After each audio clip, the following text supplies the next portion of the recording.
This all seemed a little dangerous. The world was not to be trusted. It was unstable, and it seemed to Thomas that it could let him down at any moment. He was starting to suspect it might even be doing so on purpose.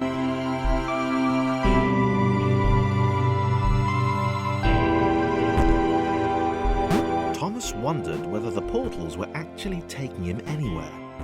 He felt like he was making progress, but there wasn't really any way to know. He seemed to be moving predominantly up and to the right, which might or might not be important.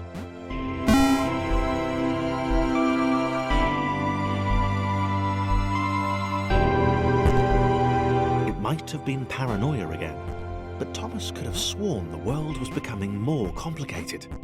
It always seemed to be one step ahead of his skills. It had been designed just for him. He wondered why. Was the world testing him? No, too obvious.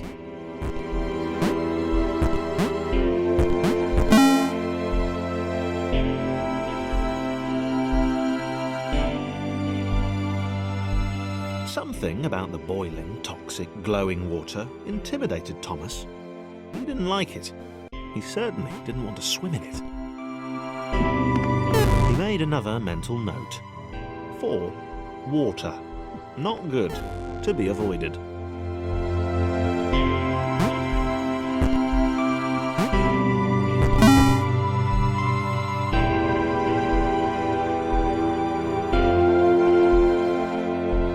The loneliness was getting to Thomas.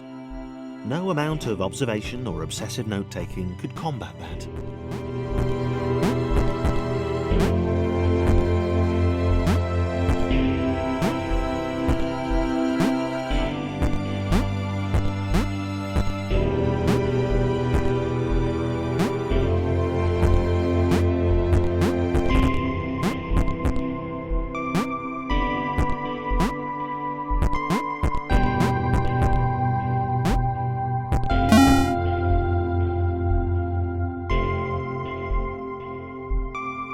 Thomas had a new theory.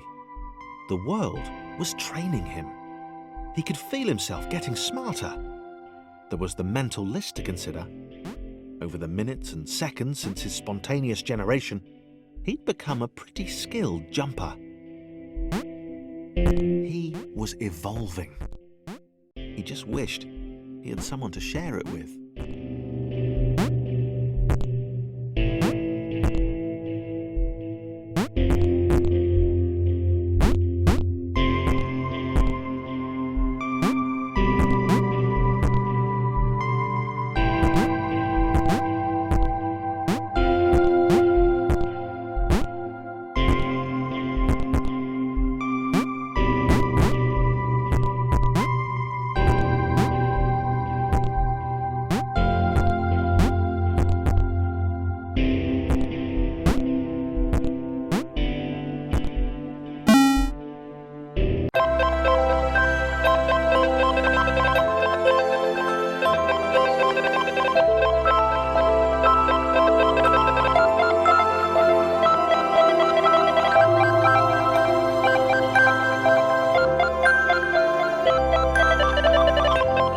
Chris took an immediate and deep dislike to the skinny red rectangle. Who the hell did this Thomas think he was?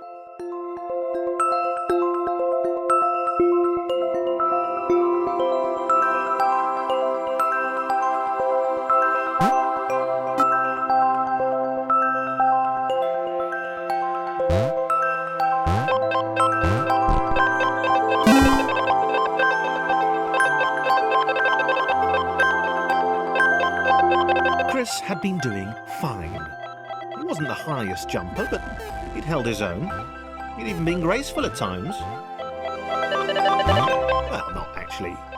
Not technically graceful. It's probably the wrong word, but, you know, fine.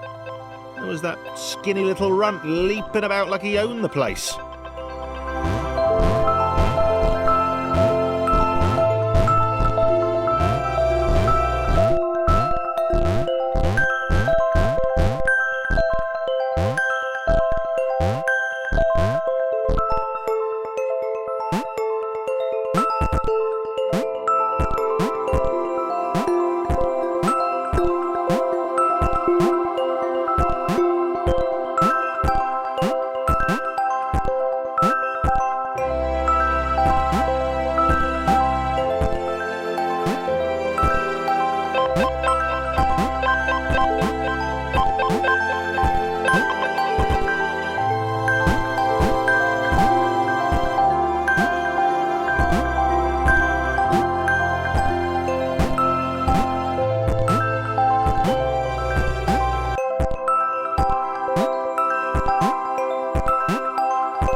A glowy white thing.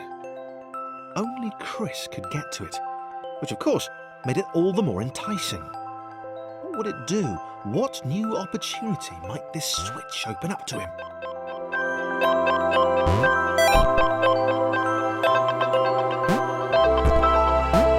Great. Another chance for Thomas to jump slightly higher than Chris. How fortunate. Seriously, this made the whole switch pressing thing entirely